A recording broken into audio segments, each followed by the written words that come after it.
Hello, everyone. Welcome to another episode. And this episode is dedicated to the psychology of death. And this episode is really inspired by a conversation I had with my uncle a couple weeks ago, where he was saying to me that his sister-in-law doesn't really want to show her daughter anything related to death and violence. And now, understandably so. And now that I think about it, I grew up with movies that depicted some horrible deaths.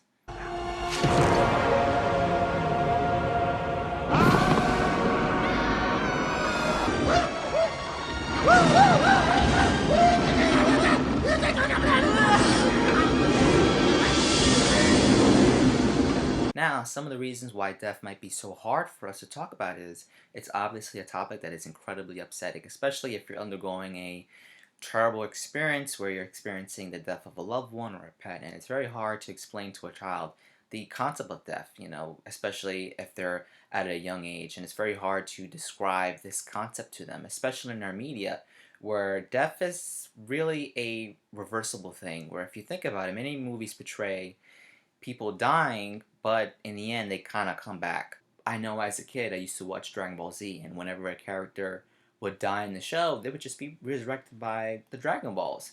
And so it can be a very hard concept to get through for a younger child who might not understand that life at one point or another ends. And also, it's very uncomfortable when we don't really have the answers. Now, you might argue it might be easier for a religious family to explain the concept of death, but on the other hand, it might not. For example, if you're trying to explain to your child that their big brother or their favorite uncle or favorite grandpa died, and you tell them that God took them away, it might instill a fear in them that God may take them away at any point or moment.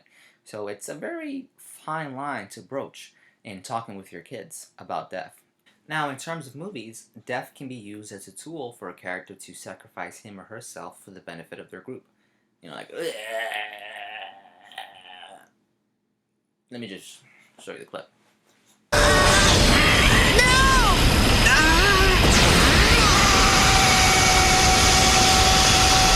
With this in mind, death can be used as a literary tool to show a character's change. So in the example I showed before, Piccolo sacrificing himself for Gohan, it really shows that Piccolo has grown from this isolated man who really had evil in his heart, who really intended to destroy the world and destroy his enemy Goku.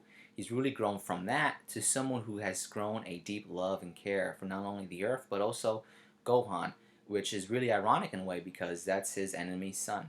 Death can be used as a tool for motivation and growth for characters. A prime example I think of is Peter Parker, where the death of his uncle inspires him to become Spider-Man, and he really takes the message of responsibility as his motto, and he really tries to make sure what happens to his uncle doesn't happen to anybody else.